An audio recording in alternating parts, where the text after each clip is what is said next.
Welcome back, guys. This is another important session where you'll understand why we go to stability in frequency domain. So I had came with a few sentences mainly. Nothing mathematics as involved here, but only thing is you need to understand the words and sentences which I am telling you. This is all new vocabulary which you'll add now. Okay, so you understand each and every step. What is actually stability depends on the location of the roots of characteristic equation. So what does that mean? From Routh-Hurwitz criteria to up to now, we are dealing that the roots of the characteristic equation. What is the general characteristic equation means? I already said g of s, h of s is my characteristic equation. Okay, so we have in general our system g of s, okay, and this is my closed loop system. For this the transfer function I obtained is g1 plus gh. So the characteristic equation, this is my characteristic equation. So we are looking for this equation. Okay, so we know that G is open loop system and this is closed loop system. You need to know, you know pretty well. Now the stability depends on the location of the roots of characteristic equation. What is that location? Where is that location? Always we'll just, this is my S-plane. You know that where my poles and zeros are located. So location of roots of characteristic equation. So if my roots are always left in the left of S-plane, as I am saying from first onward, it is stable. We know that why. If it is right side, it is unstable. Okay, fine. Now coming to the next point. So one scientist named by Nyquist stability. So he said that Nyquist stability criteria determines the stability of a closed loop system. That is stability of a closed loop system from its open loop frequency response. That is important. From its open loop frequency response. That means open loop frequency response means what? What is a closed loop? This is 1 plus g of s h of s is my something. This is called closed loop. Okay. That means, for example, if you draw the polar plot of g of s h of s, we will get open loop polar frequency response. This is open loop frequency. But he is saying that with Nyquist stability criteria, we can find the stability of a closed loop system by using the frequency response of open loop. This is a final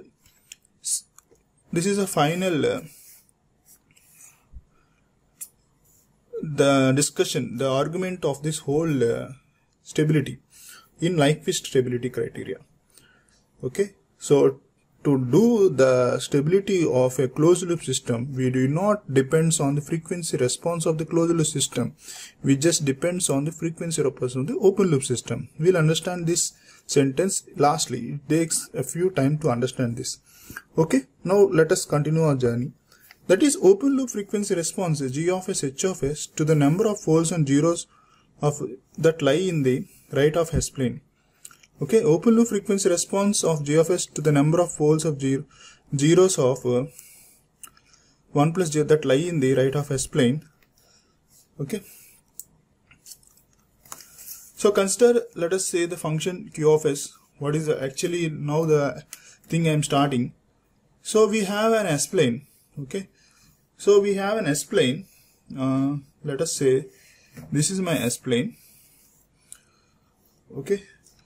So the S-plane will have like sigma and j omega for the different points of S-plane. So we'll have different points. We can plot this S-plane. Okay. So with plotting of S-plane, we can map some function called omega plane. Okay, this is called UV plane. Okay, j omega. So here we'll have real and imaginary. You'll also have real and imaginary. Okay, so what is that actually I'm saying is, here S is actually a complex number. Okay, this may be a minus S is maybe from minus along the real axis, from minus negative to positive, and imaginary axis some maybe S values from 1 to infinite values. For each and every value, if you substitute the S point here in this function Q of S, will give another plots. Okay, this is called mapping. Okay, we use this concept in the later section. So it is also one S plane. This is also one complex plane. This is also a complex plane.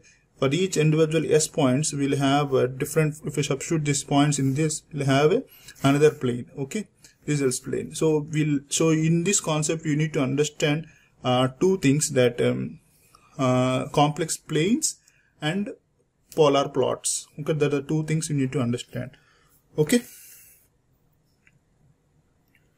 that means carrying forward this the explanation, I'm saying that means for every point in S plane at which Q of S is analytical, there exists a corresponding point in Q of S for each and every point.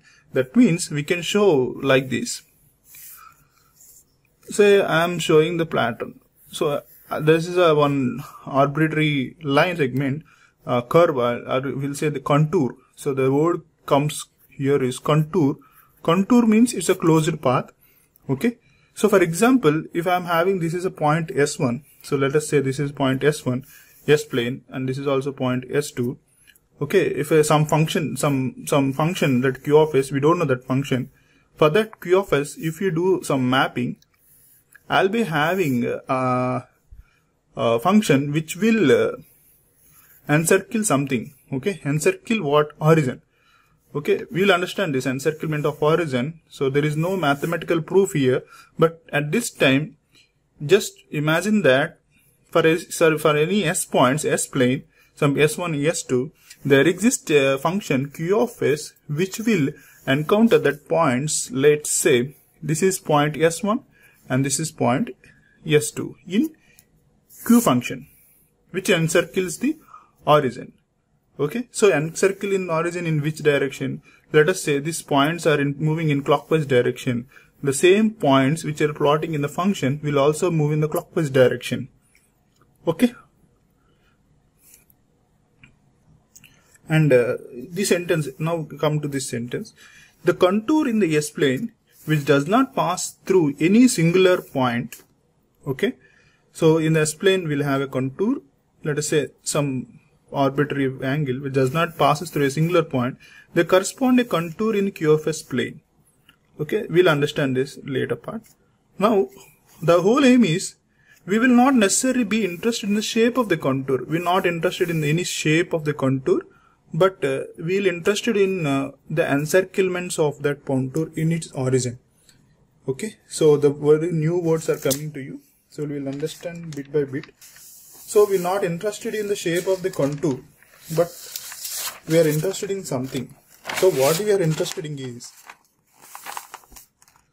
now our aim is to detect the graphically if there are any poles in the of the closed loop system in the right half place. Okay, our aim always is that graphically detecting if there are any poles in the of the closed loop system in the right half plane. Okay, only our aim is to find the poles to be whether there are right half plane. If there is a right half plane where is poles, that means the system is unstable. Okay, clear. Now we need to question ourselves. What are the questions is, what does it mean when the, so we'll all encounter all these things. So what does it mean when the Q of S plane contour encircle the origin? So when it will encircle the origin, what happens? Consider the case when S plane contour encloses one pole, only one of the zeros of Q of S. Okay, that means if it encloses this S point, so let us say what is the meaning of this sequence. So this is an S plane. So in S plane, for the transfer function, we have some pole. Say consider 1 0. Encloses 1 0. So let us say I'm having 1 0 in the S plane. Okay, and for different points of S plane, it is counter I'm having this. So consider the case in S-plane, contour encloses only one of the zeros of Q of S. One of the zeros of Q of S means for this S-plane, if I transferred some function Q of S, the contour will be something. Okay. The contour I'll obtain for this I'm writing is, it is encircle the origin. Okay. Okay, we'll leave it. But what does it mean when the Q of S plane contour encircles the origin? So this contour encircling the origin, what it mean? When they consider the case when S plane contour encloses only one of the zeros, it concludes one of the zeros means the contour will encircle the origin. All other poles and zeros are outside the contour. So all other poles, let us say this is other poles and zeros outside the circle. So the S plane, this is the encircling this zero means this is S1, S2, S3 are our points. For that our points which is encircling the origin 0, which gives the Q of S function mapping with originates which encircle the origin. Okay. So to augment all these things, I am taking a function Q of S. In this Q of S, okay, I have S equal to S minus 1, S equal to, these are the poles and zeros I am placing, right? So for this function, let us see the S plane and so for example, for this S plane, let us take, this is my S plane, and this for this S plane I've been plotting the Q of S plane. Okay, in this S plane I'm having pole, let us say alpha 1, and so let us have the beta 1 here, and let us have a beta 2 here. So we don't know, I'm not giving exactly the things, but you need to understand arbitrarily. So my S plane points, okay, which is encircle this pole, okay, 0. Okay, now we'll have some point S0 here. Okay, let us say this point S0.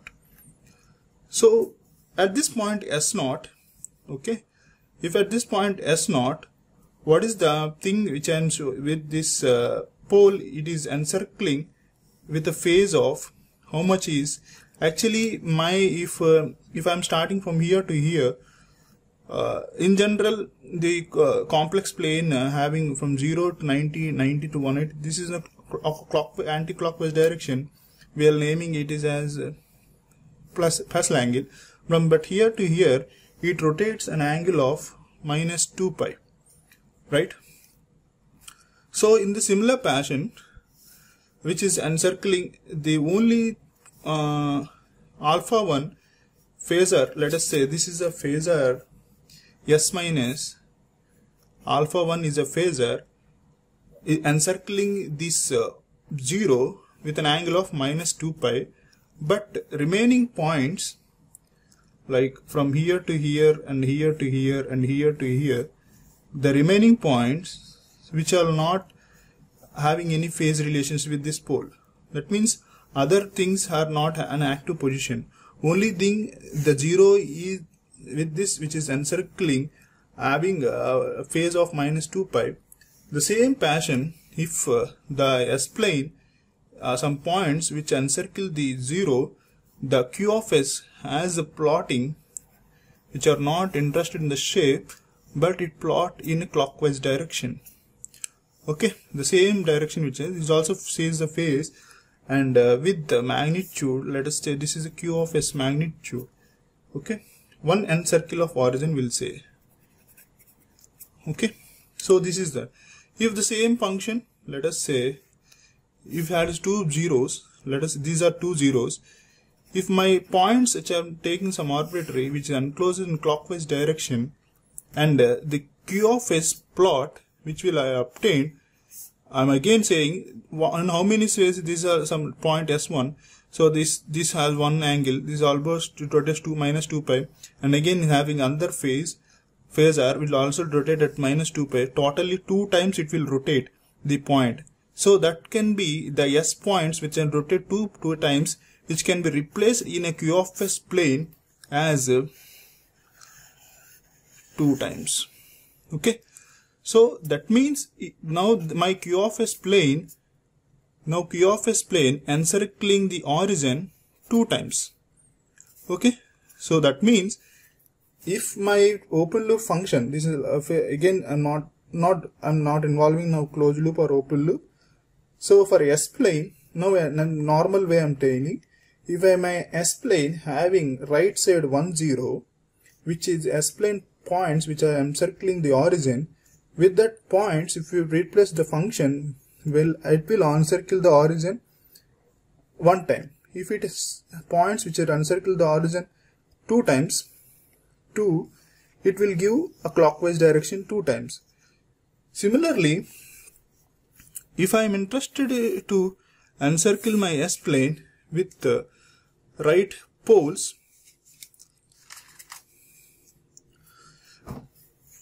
so let us say this is P1 pole and this is 0 and this is also 0, Z2, and I am having another same P2.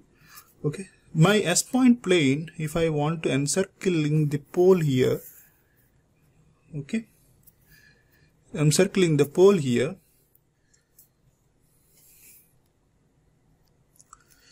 Now phasor, let us say this is my phasor S minus beta 1.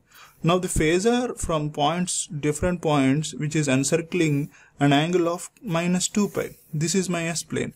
So I want to draw with this mapping of Q of S. So when the Q of S which is in the denominator, so as you know that which is in the denominator, so it will be transverse. That means minus 2 pi, instead of minus 2 pi, it will generate in opposite direction. Okay, so plus 2 pi. So plus 2 pi means anti-clockwise direction. That means if my contour in the S plane which encircle the pole, which will give an angle of minus 2 pi, if I want to map this in Q of S plane which will encircle the anti-clockwise direction. Okay, if it's my contour in the S plane which is encircle the 2 poles, that means it will encircle my plane in anti-clockwise direction. That is, encirclements here is 2. Encirclements here is 2 and encirclements here is 1. This is 1 and this is 2. Okay. This is about encirclements, you need to understand carefully. Now again I'm having a problem here is why we need to do this encirclements. So we need to understand this encirclement concepts which will give the information, lot of information right here. Okay, so let us have so the conclusion part from the previous section is if they are having P poles and Z zeros, so here P poles and Z zeros are called right half side. Okay, so up to root locus we are poles and zeros means we'll speak about only left half poles and zeros. Now at the point of Nyquist criteria, if P and Z means they are right side half poles. Okay, you need to understand that. If my poles and zeros are right half plane of the S plane, okay, then the corresponding will have a Q of S contour, that is contour which will must encircle the origin. Okay, must encircle the origin. That means either will have any pole. If I am having one pole in the right half S plane, then the Q of S contour must encircle the origin, whether it is clockwise or anti-clockwise. Poles means it will be in anti-clockwise. Zeros means clockwise. Okay. That means let us say if I am having a number of poles as 1 and this contour will encircle the origin in anti-clockwise direction. If poles Z equal to 1, it will encircle in clockwise direction. If both I am having means the clockwise and anti-clockwise will get cancelled and there will be no contour in the origin, but it will somewhere here. That means there is no right side half poles, and there is, even though they have a right side half pole and right side zeros, but the net encirclements is 0, so it will may end up somewhere here, an actual contour. Okay. Now, so let us have, this is all in general the arbitrary or imaginary things, which is mathematical things, but straight away we are moving. And again, if let us say if p equal to 2 and z equal to 1, that means the clockwise directions are anti-clockwise are 2 and clockwise, and the net is n equal to p minus z will call, and 2 minus 1, that is 1 encircle. So 1 encircle in anti-clockwise direction. So we'll understand all these things in a later part. Now let us go to the standard, the working of our systems. So in general we'll have again I'm taking my system, okay, and this is my open loop system, which is closed loop. Okay, the open loop system, I'm taking g of s, h of s. I'm very much interested to take like k into s plus z1, so it is having s plus z2. So very important thing you need to know, s plus zm, you know that, by s plus p1, s plus p2, up to so on s plus pm. Okay, this is my open loop system. So in Nyquist, I use the open loop system frequency response to understand the stability of a closed loop system. Now closed loop system q of s function, which up to now I'm saying some q of s function mapping, that is q of s function is equal to 1 plus some g of s, h of s. What is this? It is a characteristic equation. Okay, so characteristic equation means, so t of s equal to what here I'm having, g of s by 1 plus g of s, h of s. Okay, so this is a characteristic equation. So we replace these terms here. So 1 plus k into some s plus z1 plus s plus z2, so on s plus zm, divided by s plus p1, s plus p2. So some important fact I'm telling, just listen carefully. So if you do further calculation, so I'm taking this part here, and this whole function will come in the same pattern of like this is the format, s plus k z1 prime plus s plus some z2 prime and some s plus zm prime, divided by the same function, and get s plus p1, s plus p2, s plus pm. So this is what, this is a whole transfer function, characteristic equation, transfer function. So 1 plus z of s, z transfer. Now observe these two things. So observe these two things. See here. Now if I'm, so one facts I'm telling here, for this transfer function, this is what open loop poles. So this is what open loop poles. So I'm naming that. So I'm having no space here. So let us deal this here. For this function,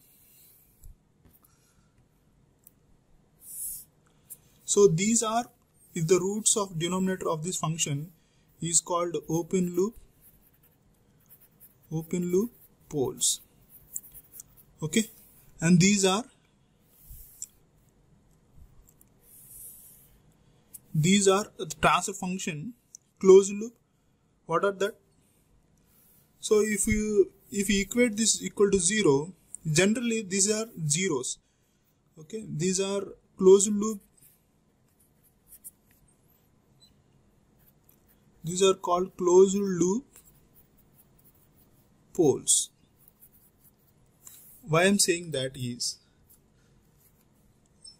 so roots of this in general, if it is designated as open closed loop pole, designated as zeros.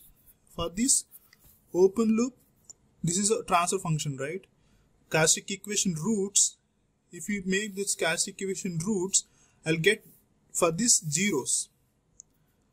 That zeros of the characteristic roots are closed loop poles. So closed loop poles, the roots of this characteristic equation are what? Closed loop poles, right? That means if I get the information for these roots, automatically I will get the information of the closed loop poles. That means if I safeguard to have not any poles on the right half zeros, no zeros in the right half side, that means I am getting information that for the closed loop system, no poles on the right half side. That is the roots. Again, I am selling the equation. These are called the characteristic roots are zeros of the closed loop function, which is equal to the closed loop poles. Okay, the roots of zeros is actually gives the closed loop poles. Okay, so this is we are getting. So for that, so instead of doing all this transfer function, if you work on this, we'll get automatically about this. We'll see this. So now you'll understand this point is the roots of this equation is generally called roots. Numerator is zeros. Okay, but it gives information about closed loop poles. Okay, generally this is a name same part here. This is an open loop poles and it's also called open loop poles. Okay, now let us continue our work. So this, after knowing this, we'll go to some criteria called Nyquist stability criteria. What is this Nyquist stability criteria telling? So the zeros of, so I'll give again information, the zeros of Q of S. So zeros of Q of S means this is, okay, this is zeros of Q. Zeros of Q of S are the roots of the characteristic equation. Yes, the roots of the characteristic equation are the zeros of Q of S, and the poles are the same as of open loop poles. So the poles of this characteristic equation is same as open loop poles. And for the system to be stable, so this is the important point. For the system to be stable, right, the roots of the characteristic equation, that is zeros of Q of S, characteristic equation, this is my characteristic equation, and the roots of the characteristic equation are zeros of Q of S, okay, that must lie in the left of the S plane. If these lie in the left of the S plane, it gives significantly the information that the closed loop poles will also lie in the left of the S plane. That means if you see carefully that zeros are lying in the left of the S plane, then you are giving automatically information for the closed loop poles on the lighting also left of the S plane. That is the main important point you need to get, my friends. Okay. Now again, the Nyquist criteria giving another promise for us. So what happens if the open loop system has poles on the right half S plane? I'm having open loop system which is having right half planes. That says it automatically the system is unstable, right? This is another important point you need to know in Nyquist criteria. Why we moved for Nyquist criteria instead of going to root locus and Routh-Hurwitz criteria. So these are the two important main points you need to understand. This is 1.1 and this is 1.2. What if the open loop system has poles on the right half plane? Automatically it is unstable. But the Q of S, that Nyquist is suggesting that even my poles of the open loop system is unstable, the closed loop system is stable. So he is proving something. Not all the open loop system for unstable may be stable, but if some systems, even though the open loop system is unstable, they may have a system have a stability concept. He's telling that. He'll prove that. I'll explain after this completion of this. Before completion of this video, I'll prove this thing also. I'll prove this thing also with 2 examples. Okay, stay tuned. And for that, we need to investigate. We need to investigate for there any right roots of Q of S in the right half S plane. Okay, we have to investigate if there is any roots of the right of S plane, and this leads to us Nyquist stability criteria. Okay, this is an important point you need to know, right? So let us move to the forward. right? To investigate the presence of any right half zeros, that is right half zeros means open loop, closed loop poles, choose a contour that completely encloses the right half S-plane. So as he is saying that choose a contour in the S-plane, okay? He wanted us to choose an S-plane contour, so which I am stating that from beginning, that which encloses the right half S-plane. Okay, so in this right half S-plane, this is imaginary axis j omega and this is real axis. So actually this contour is starting such contour is called Nyquist contour. It is directed clockwise. Okay, this is directed clockwise, comprising of infinite line segment C1 along the imaginary axis. So this is the C1, which is infinite line axis. So from minus infinity to infinity. So you don't know that how much infinity. Minus infinity is infinity, and the C2 has infinite radius. Okay, and this is a C2. This is the line segment C2, which is having infinite radius. That is designated as R e power j infinite. Okay, so R e for j infinite, where R is radius is infinite value, and exponentially for each infinite values we'll have an n circle here. Okay, so this is a Nyquist contour we'll call. That means the C1 segment from S equal to j omega, where omega varies from minus infinity to infinity, and as C2 equal to so function S value. So here S imaginary point is minus j, S value is real part is 0. Now S value is here what? R into e power j theta. Okay, here theta is varied from pi by 2 to minus pi by 2. So if theta is, this is e power, this is e power theta. Okay, so theta, if for e power pi by 2, so e power sometime we will get imaginary point. Theta is varying, so the point will be, locus points will vary. Okay, this is in clockwise direction. This is called Nyquist contour. So we use this Nyquist contour as a reference for stability criteria, and we'll use that reference and we'll follow some rules and regulations. So we'll see that now shortly. So we say that so this is the contour I took, and why we need such a contour again is saying. So before I said in some S-plane and that's some Q of S. Okay, in the S-plane I took some different arbitrary values, and I've showed that some points located in the right half S-plane, some zeros, and so I said before now. So if some zeros are located means it will clock in the clockwise direction, and all this explanation I did now. So that is explained here. So this is my contour I took, and for Q of S, for this plane, say, so for this is a Q of S function, okay, obtained. So what we actually doing is, suppose there are Z zeros and P poles of Q of S in the right half S plane, then what happens if it is also contour in the S plane? The S moves along the Nyquist contour in the S plane and encloses the contour in transverse in the Q of S plane, which encloses the origin. That means if there is say if there is, for this open loop system, actually this is our closed loop function. Okay, so we have to justify that there is no, for open loop system, this is a closed loop system, we have to justify that for open loop system there should be no right half S plane poles and zeros.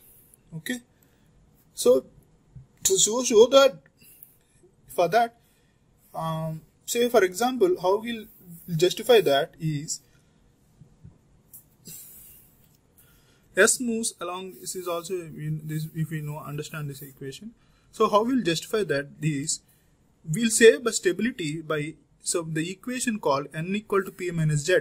That means p is here is right half S plane poles, and z is here is right half Z plane, right half zeros of this Q of S. Okay, times the clockwise direction. Then how we test the stability? How we test the stability means, if we z equal to 0, that means there is no, if I assume that there is z equal to 0, there is no right half zeros in the plane, in the q of s, then what automatically happens? N equal to p. That means the number of, so you'll understand this in a short interval. Then the number of encirclements is equal to the number of right half poles of open loop system. You'll understand this in shortly. Okay. And again,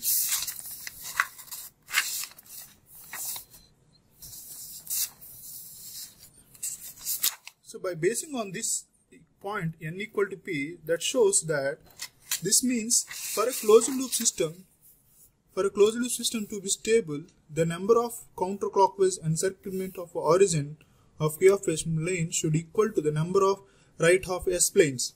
That is only saying, okay, counterclock direction roots, clockwise contour q of s is equal to what? Number of right side poles location. So it is equal to the number of right half s plane closures. So that is also, this is called open loop poles of this transfer function. What is that? P of P is the open loop poles. So if the open loop system is stable, so this is an argument that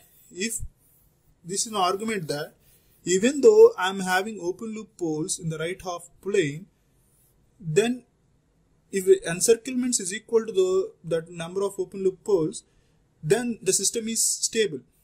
Okay. Now we are saying that even though it is unstable, so if open loop right half plane is unstable, we are saying that if it is having a encirclement equal to that pole, the system is stable. Now if this is another argument, now our converse, we are saying that if my open loop system is stable, that is, there is no right half plane p equal to 0, either for p equal to 0, so let us say that n equal to p minus z. If p equal to 0, that means there is no right half plane poles of open loop, then the closed loop system is stable. Straight away we are saying, if n equal to p equal to 0, that is no encirclements, 0. So number of right side located zeros also 0. So there is no problem here. If the open loop system stable means, that means there is no right half s plane poles, then automatically the closed loop system is stable for no encirclement of the origin. Okay. Now let us move something a bit longer. Now what I am saying is, we are just arguing that it should be encircling the origin, that 1 plus g of s closed loop function. Okay. Now without doing q of s mapping, that is for not converting the open loop system to a closed loop system, now why not we directly use the open loop system? That is the concept here. Okay, that means there is no need to argue that, no need to do the open loop and again doing that all. So in general exam you will give in the open loop system. If you want to say that test whether the system is stable, closed loop system is unstable or stable, then what you will do?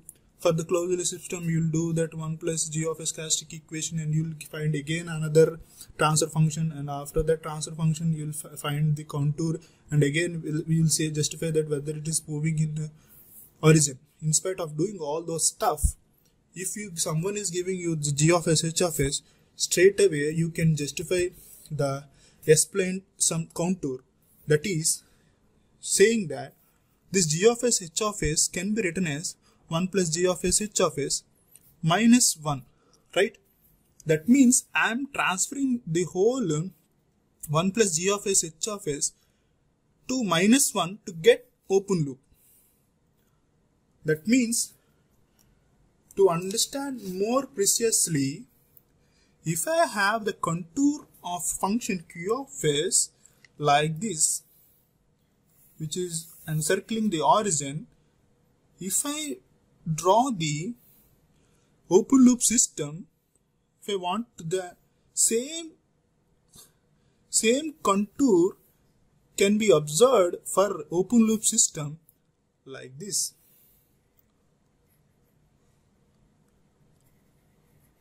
Only thing is it's a shift of -1. Okay, J0. Okay, this means the same contour. This is a contour of 1 plus g of h of s. That is, we are finding whether it is encircling origin or not, vagera vagera. We are saying, in spite of for 1 plus g of s, if you make the contour plus g of s, it will encircle the -1 plus j0 point only. Now my work is reduced. In spite of transferring all this to 1 plus g of s, right away for g of s, h of s, I'll plot the polar plot and I'll see whether it is encircling the -1 plus 0. The total work is reduced. So the all things, just read this. The contour of g of s corresponding to the Nyquist contour in the S-plane is the same as that of contour of 1 plus g of s drawn from the point. Actually, from this point, I am drawing this g of s as a point. Thus, this encirclement of the origin of 1 plus g of s is equal to the encirclement of -1. So the encirclement of origin, it is equal to the encirclement of -1 point. Fine. Okay. So this is also same, and I'm closing this. The contour of g of s of open loop transfer function corresponding to the Nyquist contour of S-plane is a contour of clockwise direction as many of number of right half S-plane. So this is also saying that. So the contour number of right half S-plane is a closed loop system is stable.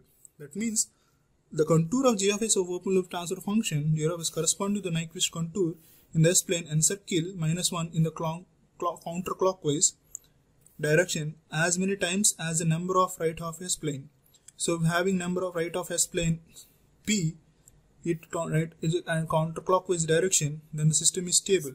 That means n is equal to p. It is saying, right? Now again it's showing that if a open loop system is stable, then the closed loop system is also stable. There is no encirclement. That is, open loop system stable means p equal to 0 and then n equal to 0. There is no encirclement. Then ultimately z is also equal to 0. Now with one example, I'll clarify this now. So without any delay, have patiently listened all the concept.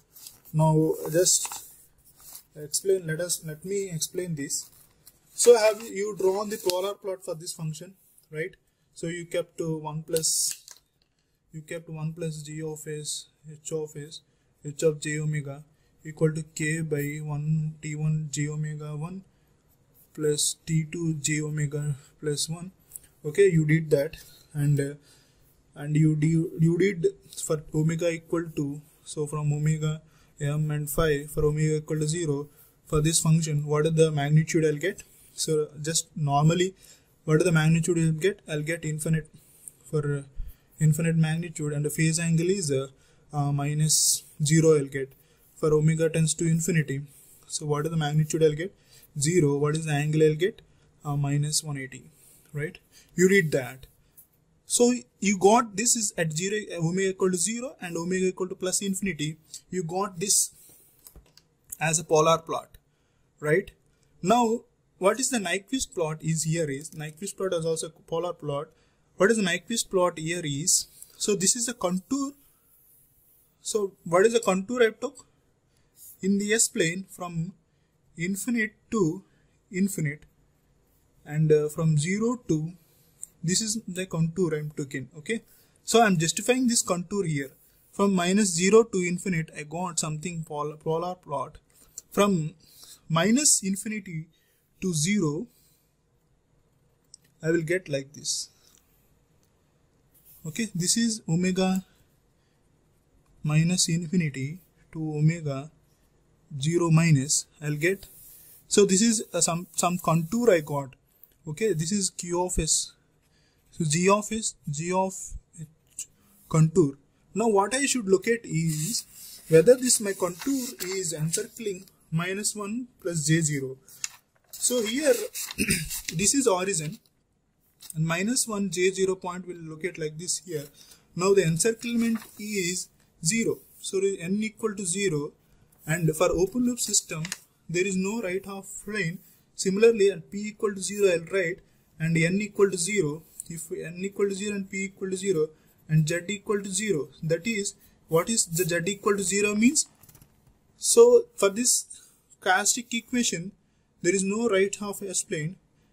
Then for this open loop system, if z equal to 0 means the closed loop poles also 0.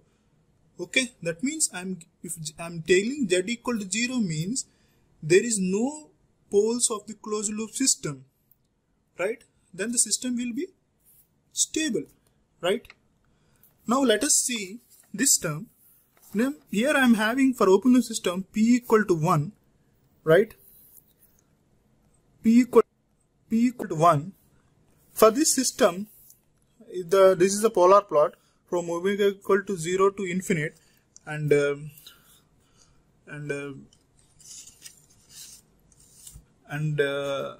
minus infinity to, and from minus infinity to 0, minus 0 to omega will be a polar plot like this. Okay, so this in polar plot you draw this. I'm giving another information from minus 0 to plus infinity. I'll get this plot. Okay, so this is in clock.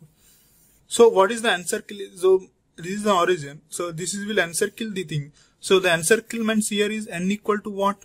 Here is in counterclockwise direction is n equal to 1.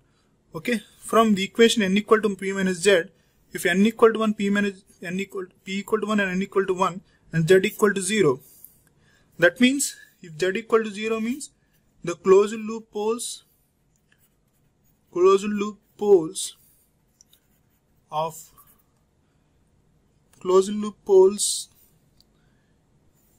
so z equal to 0 means the closed loop poles also 0.